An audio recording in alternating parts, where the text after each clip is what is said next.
Olá, eu sou a Kate. Minha irmã disse uma vez que eu era apenas um borrão. Do tipo que ninguém lembra. Do tipo que as pessoas recortam das fotos. Aí ela mandou o namorado me lembrar do meu lugar. Ele não me deu um tapa. Ele quebrou meu rosto contra um armário. E quando cheguei em casa sangrando, meus pais me disseram para não estragar o último ano dela. Mas eu não desapareci. Aprendi a me concentrar. E da próxima vez que me viram, não conseguiram desviar o olhar. Antes de começarmos, a que horas você está ouvindo e de onde? Deixe um comentário abaixo. Esta história não é sobre vingança. É sobre o que acontece quando o borrão entra em foco. Há um tipo de silêncio que não vem da paz. Vem do apagamento. Dia após dia, nome por nome, foto por foto. Essa era a minha vida na Columbia Falls High School. A maioria das pessoas nem me notava. Eu não sofria exatamente bullying. Também não era adorado. Eu era um silêncio conveniente. Os professores me chamavam de quieto, mas capaz. Certa vez, a conselheira me disse: Kate, você é como a água parada desta escola. O que eles não perceberam foi o quanto as águas paradas muitas vezes afogam as coisas. Eu andava pelos corredores como um fantasma com o qual as pessoas estavam acostumadas. Eu carregava minha câmera para todos os lugares, não porque quisesse capturar memórias, mas porque me sentia mais segura olhando a vida através do vidro. Eu sempre estive por trás, nunca na frente. E aí veio a Calista. Ela não era só popular, ela tinha curadoria. Todos ao redor dela pareciam um pouco mais iluminados, soavam um pouco mais inteligentes, riam um pouco mais alto. Não que ela me odiasse. Não. Calista me ignorou como se já tivesse decidido o meu valor, e todos os outros a seguiram. Naquela manhã, caminhando pela ala sul, eu a vi antes que ela me visse, desfilando com sua habitual multidão de admiradores. Suas vozes enchiam o corredor, agudas, ecoando pelos armários como uma música repetida. Ela é quem ganhou o prêmio estadual de matemática e a rainha do baile, ouvi um calouro sussurrar. Claro, é Calista Brown. Ela comanda este lugar. Nem um olhar para mim, nem um vislumbre de reconhecimento. Mais tarde naquela tarde, fomos chamados ao ginásio para a assembleia de reconhecimento acadêmico. Sentei-me no meio do caminho, perto o suficiente para ouvir, mas longe o suficiente para desaparecer. Eles leram os nomes e bateram palmas educadamente. Então, ouviu-se a voz da diretora: também gostaríamos de agradecer a Calista Brown por suas contribuições ao grupo de debate, ao conselho estudantil e ao serviço comunitário. Ela se levantou como se tivesse nascido na hora, pegou o microfone, deu um sorriso largo e então disse: e para minha irmã Kate, obrigada por sempre me apoiar e por estragar metade da minha carreira no ensino médio. Ela é o borrão em todas as fotos de fundo. Risadas, não só das crianças, dos adultos, dos professores. Eu não me mexi. Minhas pernas congelaram. Minhas mãos se fecharam em volta da alça da minha bolsa fotográfica. O riso não morreu rápido. Ele se prolongou desajeitadamente, como se todos estivessem esperando por uma piada que já tivesse sido dita. Eu não estava mais no quarto. Eu tinha 8 anos de novo, me escondendo atrás da árvore de Natal porque Calista disse que meu vestido me fazia parecer vulgar. Mas dessa vez, eu não corri. Eu não chorei. Eu só a vi sair do palco, cumprimentando uma amiga, sem nem olhar na minha direção. Naquela noite, no jantar, pensei que talvez alguém tocasse no assunto, não para me desculpar, mas para reconhecer o ocorrido. Sentamos à mesa da cozinha. Minha mãe requentou o macarrão. Meu pai ficava mexendo no celular entre uma mordida e outra. Calista chegou atrasada, radiante com os próprios aplausos. Estou tão orgulhosa de você, querida, disse a mãe, tocando o pulso dela. Mas você estava engraçada hoje, não é? Acrescentou o pai, sorrindo. Você tem charme. Aquela piada sobre a sua irmã. Clássico. Pesquei. Clássico, ele repetiu, rindo. Você tinha o espaço. Não achei engraçado, eu disse baixinho. Calista revirou os olhos. Qual é, Kate? Não seja dramática. Fiquei envergonhada. Minha mãe suspirou. Querida, Foi só uma brincadeira. Você é sensível demais às vezes. Abri a boca e fechei. As palavras me arranhavam a garganta, mas eu sabia que não chegariam a lugar nenhum. Levei meu prato para a pia, lavei-o, sequei-o e não disse nada. Ninguém me impediu. Mais tarde naquela noite, fiquei deitado na cama, olhando para o teto. A luz do corredor se infiltrava por baixo da minha porta como uma mentira. Lembrei-me de uma festa de aniversário anos atrás, quando completei 11 anos. Eles embrulharam um colar velho que Calista não queria mais e o chamaram de herança de família. Sorri e agradeci com sinceridade. Foi nesse mesmo ano que aprendi a desaparecer educadamente. Eu pensava que ficar quieto tornava as coisas mais fáceis, que de alguma forma mantinha a família unida. Mas talvez não contivesse nada. Talvez só me tornasse mais fácil de ignorar. Na manhã seguinte, cheguei cedo ao treino de vôlei. Cedo demais. O vestiário ainda ecoava com o zumbido das luzes fluorescentes. Gostei do silêncio até não gostar mais, porque então ouvi passos, e não eram de nenhuma garota do time. Eram vozes pesadas, confiantes e profundas, casuais demais para aquele espaço. Parei no meio do caminho. Meus dedos agarraram a alça da minha bolsa novamente. Minhas costas pressionaram o armário de metal frio atrás de mim. Eu não conseguia respirar. Os passos não estavam apenas se aproximando.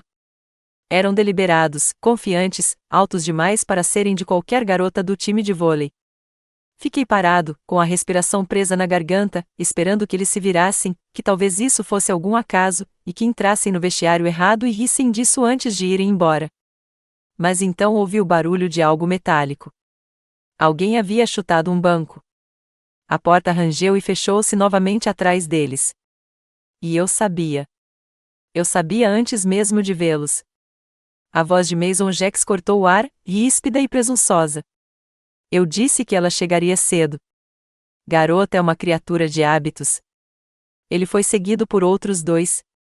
Ambos usavam moletons do time e o tipo de expressão que os garotos têm quando ninguém nunca lhes disse não. Um deles abriu uma garrafa de Gatorade e tomou um gole como se estivesse no intervalo, sem invadir o único lugar que eu ainda achava que era meu. Peguei minha mochila, tentando manter meus movimentos lentos e não ameaçadores.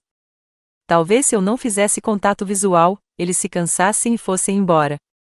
Mas Mason se colocou na minha frente, bloqueando o caminho até a porta. Vai embora tão cedo? Seu sorriso era deliberado. Calista disse que você anda um pouco convencido ultimamente. Pensamos em te ajudar a ver o seu lugar. Não respondi. Não olhei para ele. Aquilo foi um erro. O garoto mais alto à sua esquerda bateu a palma da mão no armário ao lado da minha cabeça. Eu me encolhi com tanta força que meu ombro bateu no metal atrás de mim. Mason se aproximou. Você não pertence a este lugar, sussurrou, em voz baixa, quase entediada. E com certeza não pertence ao mundo dela. Finalmente levantei os olhos e, por um segundo, apenas um, pensei ter visto algo por trás da expressão dele. Incerteza? Não, apenas cálculo. Então aconteceu rápido. Ele agarrou meu pulso com força, não o suficiente para quebrar um osso, mas o suficiente para me dar uma descarga de pânico no braço. Tentei me soltar. Ele me empurrou. Minhas costas bateram no armário, e a quina do armário bateu no meu rosto logo acima do olho. A dor foi imediata, um branco ofuscante, seguido de calor. Algo quente deslizou pela minha têmpora. Toquei meu rosto e vi vermelho nos meus dedos. Eu não gritei. Nem arfei. Simplesmente caí no chão, o corpo se dobrando sobre si mesmo enquanto minhas pernas cederam. Minha visão ficou turva, com algo mais do que sangue. Eles estavam rindo. A porta bateu novamente enquanto eles fugiam pelos fundos. O tempo parou. Então, ele se arrastou. Eu não sabia quanto tempo fiquei ali sentado. Não sabia se tremia por causa dos ladrilhos frios ou do medo ainda preso no meu corpo como estática. Minha bochecha pulsava em sincronia com as batidas do meu coração. Eu não conseguia nem chorar. O próximo som que ouvi foi o de tênis, mais leve dessa vez, mais rápido. Então um suspiro. Kate. Sarah. Ela largou a bolsa de ginástica, correu os últimos metros e se ajoelhou ao meu lado. O que aconteceu? Meu Deus, seu rosto. Ela estendeu a mão para pegar o celular, mas toquei seu braço delicadamente. Toalhas de papel, sussurrei, com a voz rouca. Só por favor. Ela não perguntou mais nada. Correu até a pia, molhou um punhado de toalhas de papel e as pressionou delicadamente contra meu rosto. O sangramento havia diminuído, mas o corte queimava como fogo. Mesmo assim, era o calor atrás dos meus olhos, o tipo de calor que vem da traição, não da dor, que doía mais. Alguém fez isso com você? Ela perguntou. Eu não respondi, porque o que eu deveria dizer? Sim, Calista mandou o namorado dela me lembrar que eu era descartável. Sim, 3 garotos entraram como se fossem donos do ar que eu respirava. Eu apenas a deixei segurar as toalhas na minha sobrancelha enquanto eu continuava respirando. Foi tudo o que eu consegui fazer. Mais tarde naquela noite, depois que a enfermeira limpou o ferimento e escreveu um relatório, depois que menti e disse a ela que escorreguei em um banco, fiquei deitado na cama olhando para o teto novamente. Mal registrei uma batida na minha porta. Então ela se abriu sem permissão. Calista entrou como se aquele fosse o quarto dela, como se não tivesse detonado uma bomba na minha vida há menos de 12 horas. Ela fechou a porta silenciosamente e encostou-se nela. Ouvi dizer que você está sendo dramático de novo, disse ela, de braços cruzados. Virei a cabeça levemente. O hematoma já estava se formando sob o corte. Meu olho incharia pela manhã. Você não vai estragar o meu último ano. Entendeu? A voz dela era calma, ensaiada. Eu não disse nada. Ela inclinou a cabeça. Você acha que isso é novidade? Acha que eu não sei como isso funciona?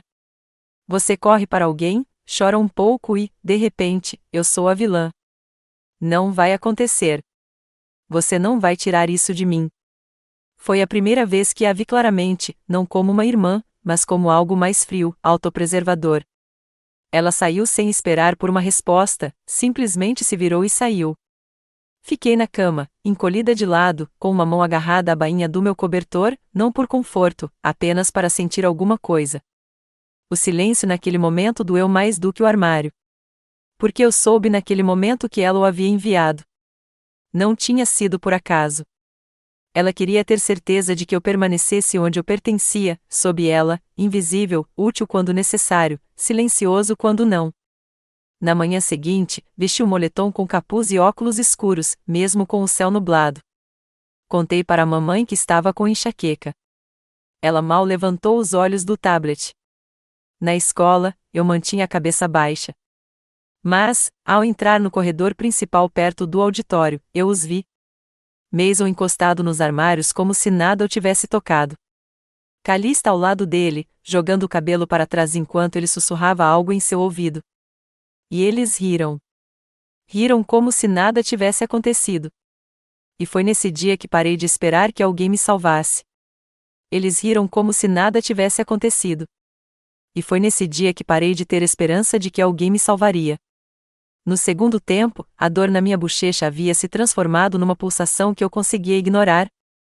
A verdadeira dor, que pulsava mais fundo que os ossos, era saber que o riso deles ecoava mais alto que a verdade. Mesmo assim, quando Sarah me puxou para perto da escada entre as aulas, com a voz urgente e sussurrante, assenti. Vamos para a secretaria, disse ela. Agora mesmo. A sala do diretor Coleman cheirava a café velho e laminado velho. Sua gravata estava torta, e a maneira como ele se recostou na cadeira quando entramos me lembrou de alguém já se preparando para dispensar o que viria a seguir. Sarah foi a primeira a falar. Ela foi atacada no vestiário ontem. Ele ergueu uma sobrancelha e se virou para mim. Você foi a ferida? Assenti lentamente, com a boca seca. Você sabe quem era? Hesitei. Então disse os nomes claramente, embora minha voz mal saísse. Mason Jax e outros 2, Tyler e Ethan. Ele se inclinou levemente para a frente ao ouvir o nome de Mason. Mason Jax, o quarterback. Concordei novamente. Ele expirou pelo nariz. Tem certeza de que não está exagerando o que aconteceu? Às vezes, essas coisas são mal interpretadas. Meu estômago se revirou. Lá estava. A dúvida. Não alta, mas inconfundível. Descrença educada disfarçada em tom administrativo. Ele a jogou contra os armários, Sarah retrucou. Não há nada de errado nisso. Ele pigarreou e pegou o telefone. Deixe-me chamar sua irmã. Sarah olhou para mim, com o maxilar cerrado. 2 minutos depois, Calista flutuou como se tivesse acabado de sair do palco de um concurso de beleza. Cabelo impecável, suéter coordenado, sorriso pronto. Diretor Coleman, disse ela docemente. Algo errado. Ele gesticulou para o assento ao meu lado. Recebemos uma acusação contra Mason J. Seus olhos se arregalaram, os lábios se abriram em um choque bem ensaiado. Mason. O quê? Que loucura! Ele estava comigo depois do treino ontem. Então ela se virou para mim, inclinando a cabeça. Você está bem, Kate? Você deve ter batido a cabeça mais forte do que eu pensava. Olhei para as minhas mãos, porque se eu olhasse para o rosto dela por muito tempo, tinha medo de finalmente gritar.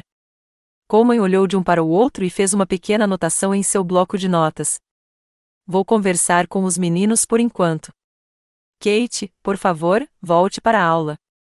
Sarah, obrigada. Saímos para o corredor. Sarah parecia que ia dar um soco na parede. Ela está mentindo, disse ela. Eu sei, e ele vai deixar pra lá. Eu vi na cara dele. Eu sei, sussurrei novamente. Não falamos nada enquanto caminhávamos em direção à academia. Corri para o vestiário, não para me trocar, só para respirar. Mais tarde naquele dia, o treinador Arvin foi chamado. Eu sabia porque passei por ele perto da sala dos professores, e ele não me olhou nos olhos. Era ele quem sempre dizia: somos um time nesta escola. Ninguém fica para trás. Mas quando Coleman lhe perguntou sobre ter visto Mason no corredor perto do vestiário feminino, sua resposta foi curta e covarde. Não vi muita coisa, só algumas crianças. Não quero acusar a pessoa errada. Claro que não. Isso poderia atrapalhar o plano de jogo de sexta-noite. Naquela noite, no jantar, não disse uma palavra. Empurrei frango e arroz pelo prato até parecer que tinha comido alguma coisa. Aí a mamãe tocou no assunto como se estivesse falando de uma máquina de lavar louça com defeito. O diretor Coleman ligou. Ele disse que você está acusando Mason de algo muito sério. O pai nem levantou os olhos do prato. A mãe suspirou. A escola disse que não há provas. Talvez você só tenha entendido errado o que aconteceu. Apertei o garfo. Calista disse que o Mason saiu cedo. Ela nem sabia que você ainda estava no prédio. Olhei para ela então. Sério? Olhou. E isso faz sentido para você? Perguntei baixinho.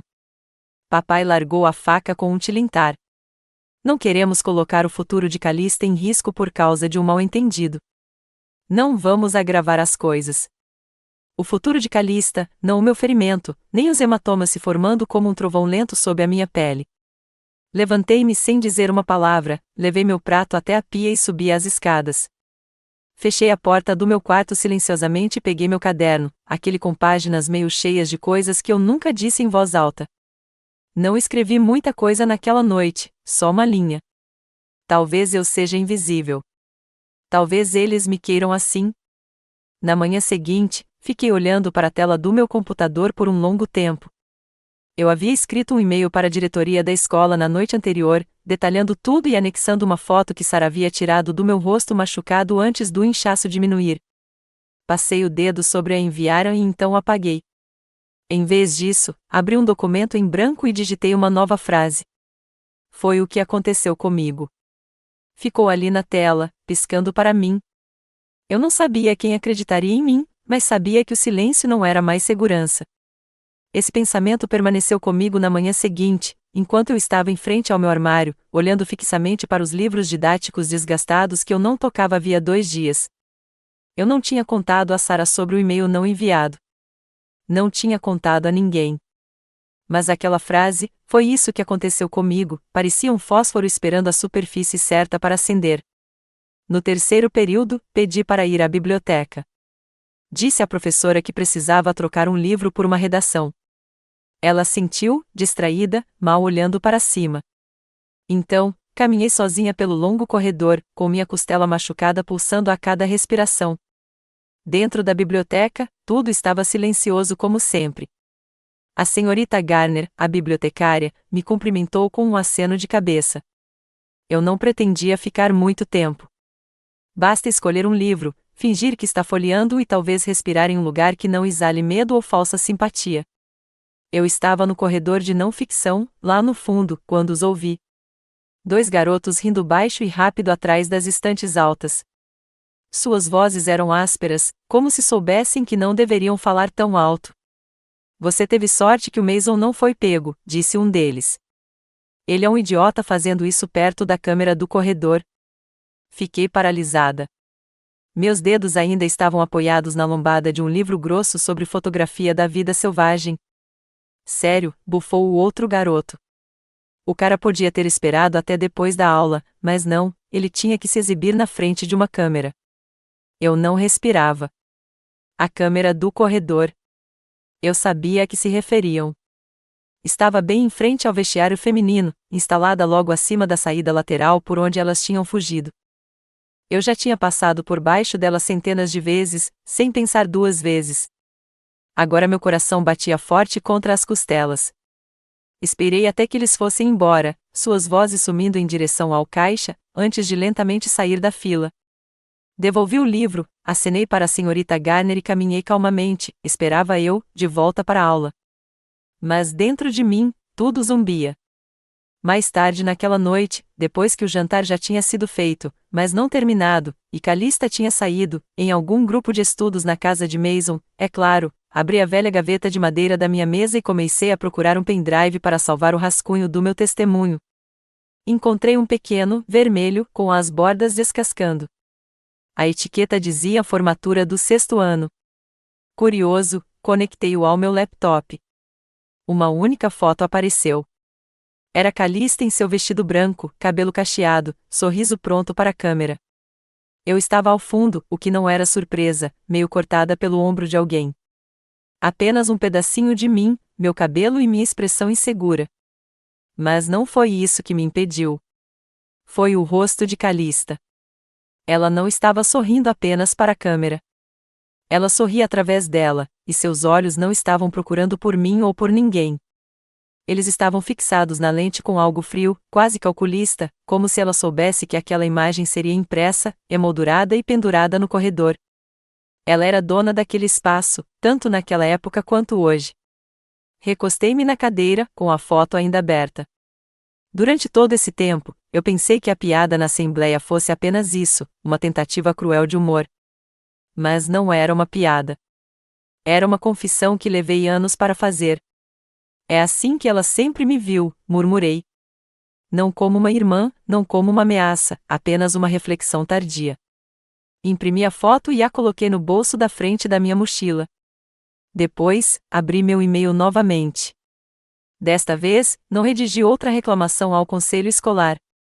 Em vez disso, abri uma nova mensagem endereçada ao gerente do distrito, Sr. Landry. Assunto: solicitação de revisão de câmera.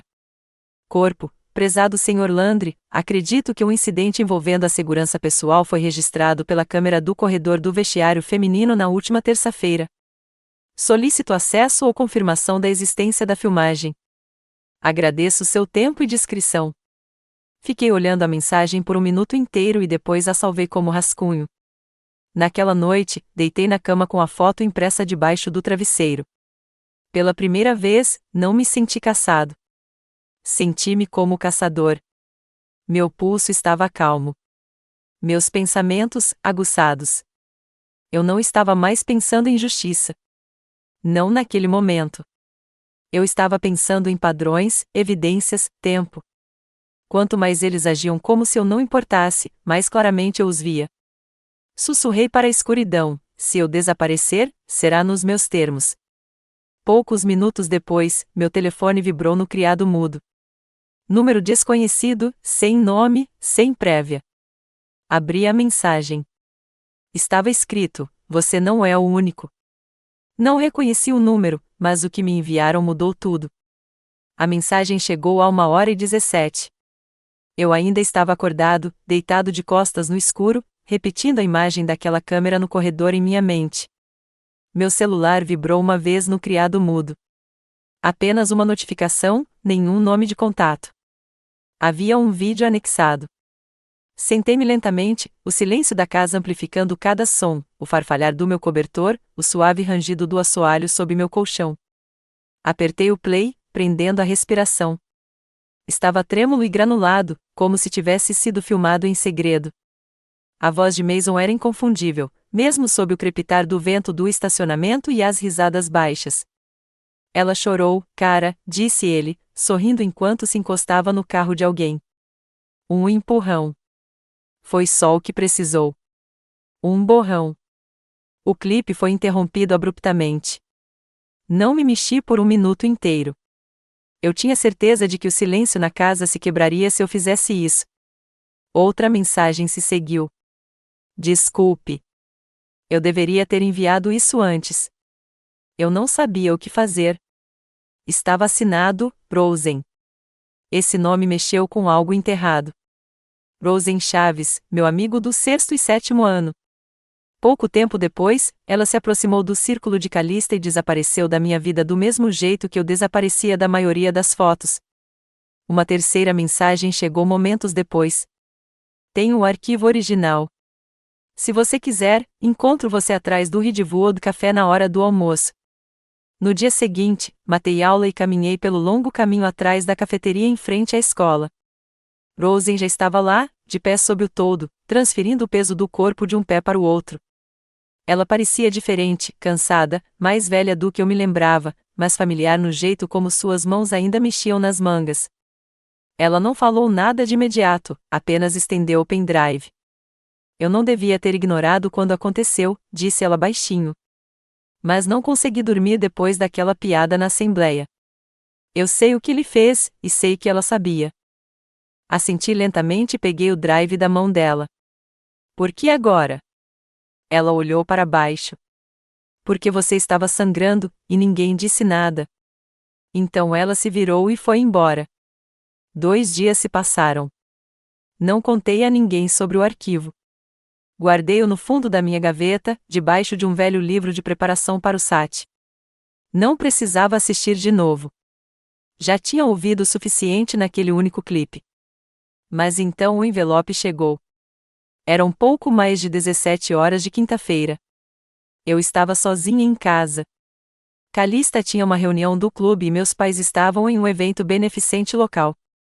Verifiquei a caixa de correio como sempre fazia, mais por hábito do que por interesse. Lá dentro, havia um único envelope pardo. Sem endereço de retorno, apenas o nome da minha família e a nossa rua impressos em letras maiúsculas genéricas. Minhas mãos tremiam ao abri-lo.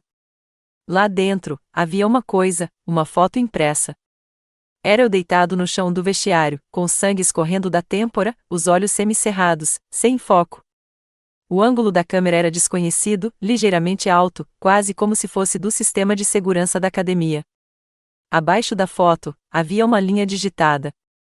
Ainda acha que o silêncio te protege? Fiquei paralisada na varanda, com o coração martelando, o ar apertado no peito. Mas então, como se alguém tivesse apertado um interruptor, tudo dentro de mim se aquietou.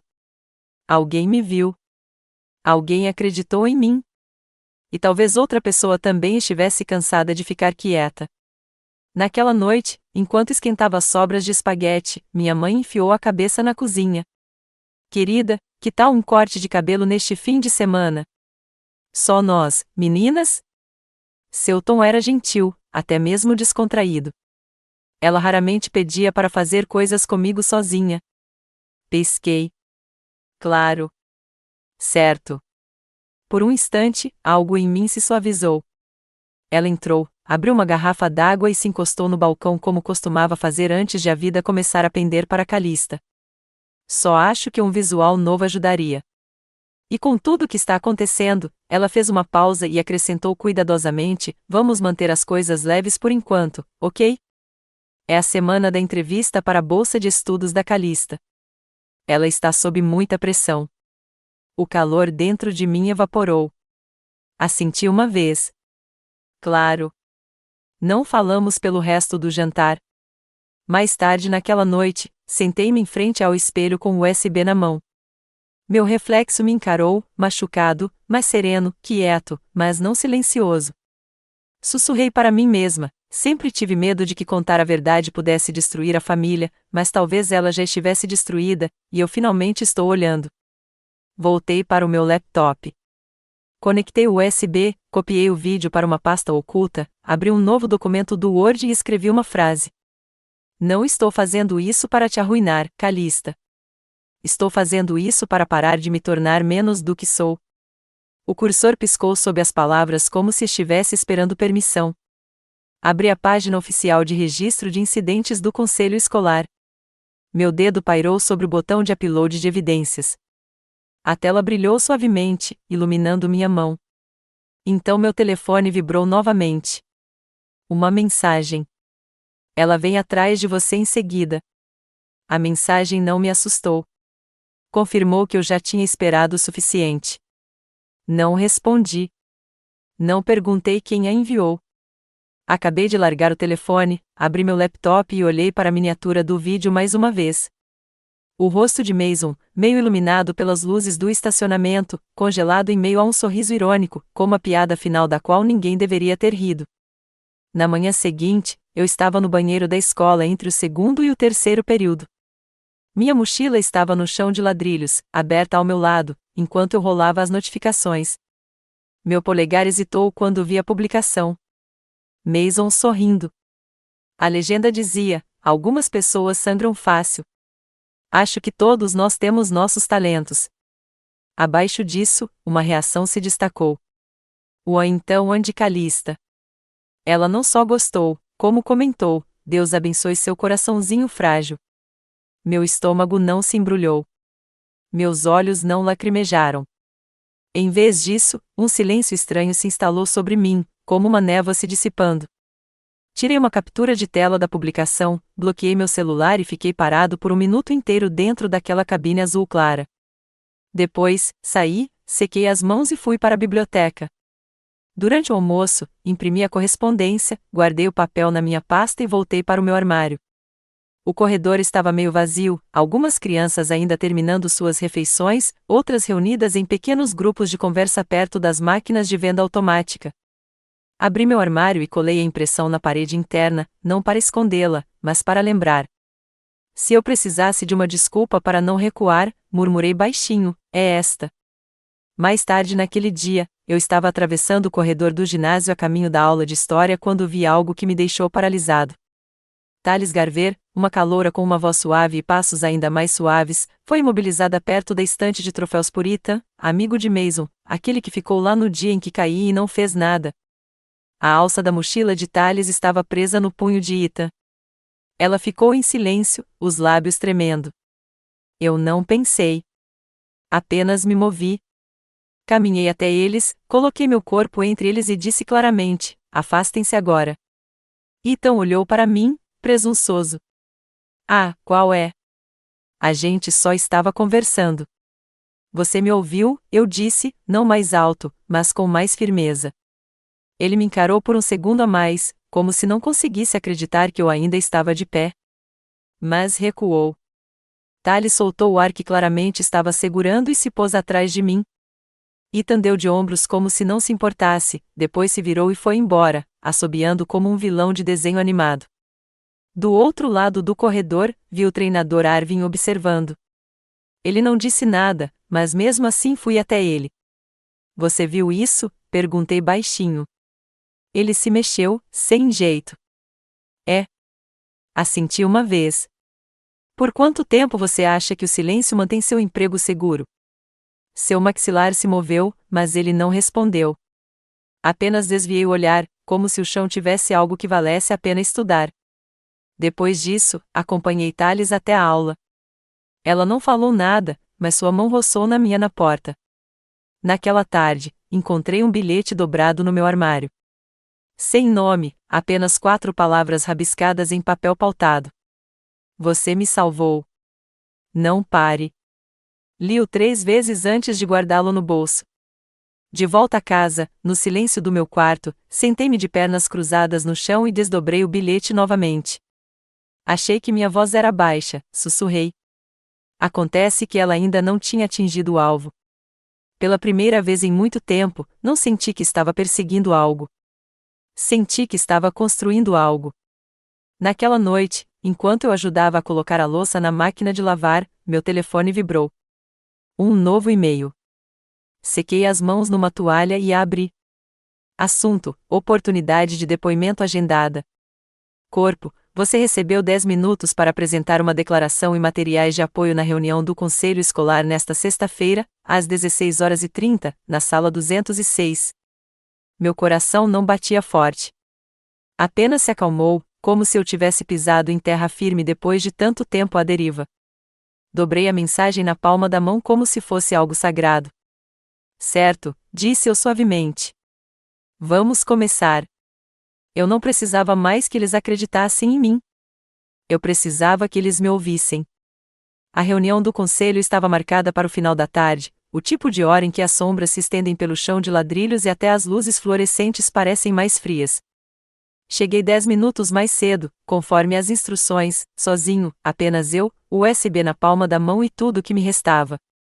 A sala era retangular, com uma mesa longa no centro, cadeiras dobráveis dispostas ao redor como acessórios de uma peça, garrafas de água transbordando em porta-copos baratos e um quadro branco que ninguém havia tocado. Na outra ponta estava Calista, ladeado por nossos pais, minha mãe com pérolas, meu pai com seu blazer muito apertado nos ombros, ambos concordando como diplomatas em uma viagem de caridade. E ao lado deles, Mason, cabelo penteado para trás, blazer também, como se estivessem ali para uma sessão de fotos para a bolsa de estudos. Não cumprimentei ninguém, nem olhei na direção deles. Sentei-me na cadeira vazia do outro lado da mesa e deslizei o USB na madeira polida, como se pudesse queimar a superfície. A principal integrante do conselho, senhorita Evelyn Calder, ajustou os óculos de leitura e cruzou as mãos. Kate, você tem 10 minutos. Fiquei de pé. Minha voz não tremeu. Foi isso que eu vivi. Você decide se merece silêncio. Insirai o USB e apertei a barra de espaço. A tela do projetor piscou uma vez e depois voltou à vida. A filmagem começou. Não havia música, nem narração, apenas o som áspero do zumbido no corredor do ginásio, tênis rangendo e risadas seguidas do empurrão, do clangor do metal, do meu corpo batendo na borda do armário. Minhas mãos instintivamente tocaram a linha fantasma acima da minha testa. O vídeo terminou com Mason e seus amigos desaparecendo pela porta dos fundos. A sala prendeu a respiração. Calista foi a primeira a quebrar o silêncio. Sua voz era suave, comedida. Isso é horrível. Eu não sabia. Eu o teria impedido. Olhei para ela, não através dela, não além dela, mas para ela. Mason soltou um riso abafado, remexendo-se na cadeira. Estávamos brincando. As pessoas ficam tão sensíveis. Alguém perto de mim soltou um suspiro audível. Não por compaixão, mas por desgosto.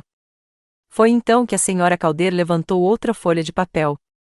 Esta foto foi enviada anonimamente, disse ela, segurando-a para que todos vissem. Ela é de 5 anos atrás. A foto era familiar. Eu a reconheci daquele pendrive que tinha encontrado mais cedo em casa.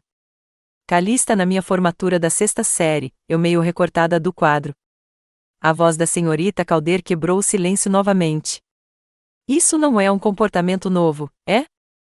Calista abriu a boca. Nada saiu. Minha mãe olhou para a mesa. Meu pai pigarreou, como se isso pudesse lhe dar mais ar. Depois vieram as declarações. Primeiro a de Sarah, uma linha lida em voz alta. Ela estava sangrando, e eu entrei em pânico, mas ela não chorou. Ela pediu papel toalha. Depois, o da Rosen. Dei o vídeo a ela porque não aguentava mais ver alguém mentindo para não contar a verdade. E, por fim, o bilhete do treinador Arvin foi digitado, em fonte simples, com palavras simples. Não falei porque estava com medo de perder o emprego. Isso não é desculpa. A sala ficou em silêncio novamente. A senhorita Calder olhou para os membros do conselho e depois para a mesa à sua frente. Chegamos a uma decisão. Mason Jacques, suspenso por 30 dias letivos, remoção imediata de todas as capitanias de equipe e privilégios atléticos pelo restante do ano letivo. Calista Bron, liberdade condicional acadêmica aguardando investigação sobre conluio e intimidação de testemunhas. O Conselho anunciou o início de um comitê de reforma anti-bullying liderado por estudantes, cuja participação é opcional, embora altamente incentivada, tanto para alunos quanto para funcionários. Ninguém aplaudiu, não porque não fosse merecido, mas porque algo mais pesado havia se instalado na sala, um entendimento. Não fiquei para ver o que aconteceu em seguida. Levantei-me, guardei o pendrive de volta no bolso do casaco e saí. Não por vergonha, nem por orgulho. Eu simplesmente estava acabado. Não era vingança. Era libertação. Passei pela recepção e dobrei a esquina da ala da administração. O sol já havia se posto o suficiente para lançar um tom âmbar na calçada. Foi então que Mason saiu de trás da parede lateral. Sua expressão não era de raiva. Era ensaiada, quase presunçosa, como alguém que se apega a uma história que ainda considera importante. Isso não acabou, disse ele, em voz baixa e com os dentes à mostra. Não parei. Encarei seu olhar. Você tem razão, eu disse baixinho. Finalmente começou. Virei-me antes que ele pudesse responder, deixando o silêncio ser minha pontuação. Não esperei pela reação dele. Agora eu tinha uma voz e sabia exatamente onde usá-la. O fórum comunitário estava sendo realizado no auditório da escola, aquele com assentos de veludo vermelho que faziam barulho e luzes de palco empoeiradas que só pescavam direito se você chutasse a base da mesa telefônica. Mas esta noite, todos estavam acesos. Todas as fileiras estavam ocupadas, pais, alunos, professores, alguns rostos conhecidos do conselho e até alguns repórteres que reconheci do jornal local. Sentei-me na terceira fileira. Minhas mãos estavam calmas, apoiadas no meu colo. O pendrive estava guardado no meu bolso, mas eu não precisaria dele desta vez. Uma funcionária da escola subiu ao pódio e examinou a folha de papel em sua mão. Nossa próxima palestrante é Kate Bron, aluna do último ano. O murmúrio na multidão desapareceu. Era possível ouvir o ar se movendo. Eu me levantei. Minhas pernas permaneceram firmes, embora a caminhada até o microfone parecesse mais longa do que eu me lembrava. Cada passo no corredor ecoava, não por causa da acústica, mas porque, pela primeira vez, as pessoas estavam prestando atenção. Cheguei ao pódio, ajustei o microfone uma vez e falei, me chamaram de borrão. Acreditei até sangrar. As palavras pairaram no ar. Eu as deixei. Meu nome é Kate Bron. E o que aconteceu comigo naquele vestiário não foi apenas um incidente. Foi a ponta de uma ferida muito maior. Uma ferida tão silenciosa que a maioria de vocês nem sabia que existia. Fui apagada de 1000 pequenas maneiras, elogios herdados, aniversários separados, caronas esquecidas e sempre sendo a única que tinha que entender. Olhei para a primeira fila. Minha mãe estava com os lábios apertados, as mãos agarrando a bolsa. Meu pai estava sentado ao lado dela, como se tivesse engolido um prego. Calista não estava lá. Quer saber como os valentões sobrevivem? Continuei. Eles contam com o silêncio das pessoas, com os adultos virando as costas, com os colegas fingindo que não viram e, acima de tudo, com meninas como eu acreditando que merecem. Um leve alvoroço percorreu a plateia. Mas não quero mais.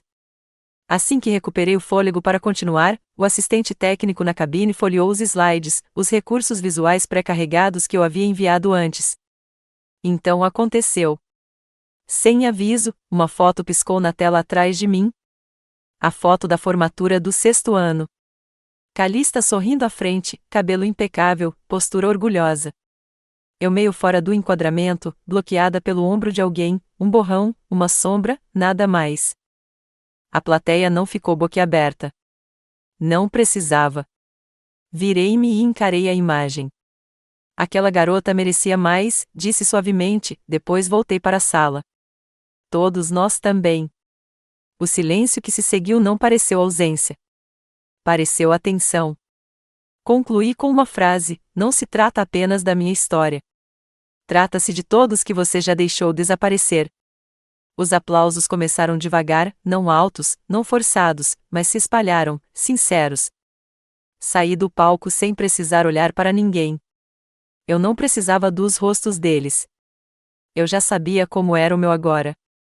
No corredor do lado de fora do auditório, as frias luzes fluorescentes retornaram. O silêncio também. Calista passou por mim perto das máquinas de venda automática. Sem maquiagem, cabelo preso. Seus ombros estavam ligeiramente curvados para frente, como se até sua coluna estivesse cansada de fingir. Ela não disse uma palavra. Não me olhou nos olhos. Não parei. A notícia já tinha se espalhado. Mason estava se retirando do distrito. Essa foi a palavra que usaram. Polido. Higienizado. Todos sabiam que isso significava que ele seria retirado antes que o conselho escolar emitisse algo pior. Continuei andando. Uma senhora perto da saída lateral tocou meu braço gentilmente. Seu cardigã cheirava a cravo e roupa limpa. Você falou pela minha neta, disse ela. Ela não pôde estar aqui esta noite, mas é como você.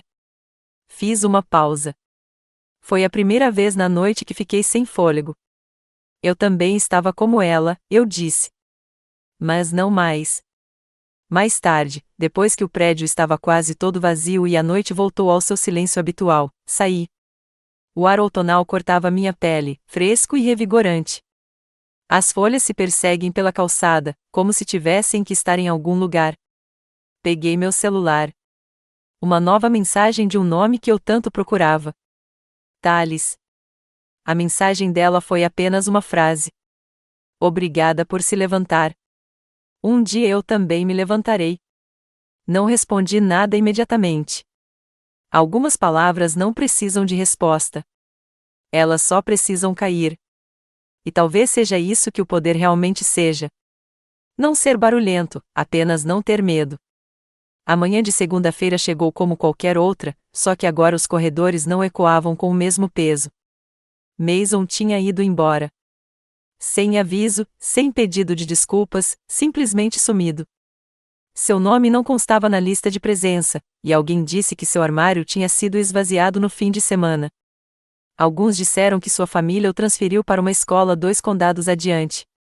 Outros sussurraram que ele havia sido enviado para morar com um tio fora do estado. Eu não perguntei. Calista, por outro lado, ainda estava por perto. Seus passos estavam mais silenciosos agora. O turbilhão habitual de meninas não a acompanhava de uma aula para outra. Até o riso dela havia desaparecido. Naquela segunda-feira, eu a vi na entrada do refeitório. Ela parou por um instante e olhou diretamente para mim. Nem um olhar furioso, nem um sorriso irônico, apenas um olhar que continha algo vazio por trás, e então ela desviou o olhar. Não havia mais palavras entre nós. Talvez nunca tenham existido. As aulas voltaram ao ritmo. Minha cadeira ainda estava na última fileira na aula de história. Meu colega de laboratório ainda falava mais na aula de química. Eu ainda não me sentava em nenhuma mesa específica para almoçar. Mas algo havia mudado. Eu não era mais invisível. Os calouros que costumavam passar sem me notar começaram a me dar pequenos acenos no corredor. Eu os via observando, curiosos, cautelosos, mas não com medo. Alguns até sorriram. E no final da aula de inglês de quinta-feira, a senhora Arrows me puxou de lado.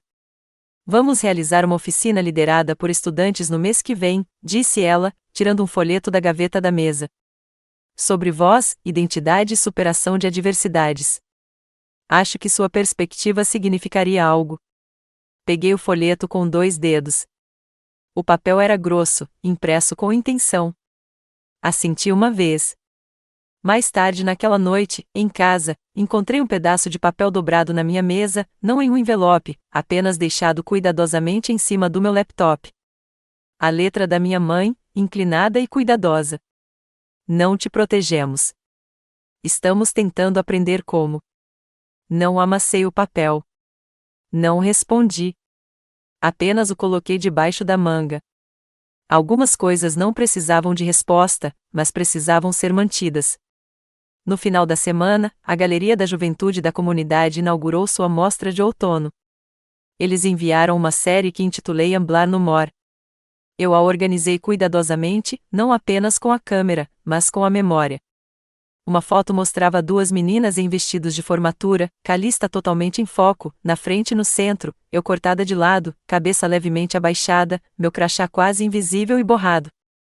As próximas imagens exploraram sombras, reflexos em água corrente e momentos capturados em movimento com desfoque.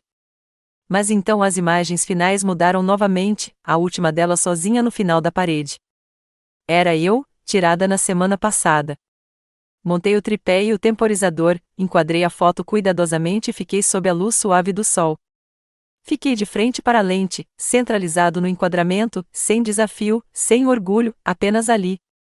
Foi o enquadramento que escolhi. Um grupo de visitantes passou pela galeria atrás de mim. Alguns sussurravam. Outros tiravam fotos das fotos. Fiquei por perto, deixando-os passar como sombras. Então Thales apareceu ao meu lado. Ela olhou para o último pedaço e respirou fundo, como se tivesse segurado algo a semana toda. Você ainda não fala muito, ela disse baixinho. Eu sorri discretamente. Não preciso mais, eu disse baixinho. O que importa é o agora. Ela sentiu, e nós dois ficamos ali, ombro a ombro, deixando o momento se estabelecer. O zumbido de vozes desapareceu quando pensei no passado, não no vestiário, nem no corredor, nem mesmo na reunião do conselho. Pensei naquela foto da sexta série.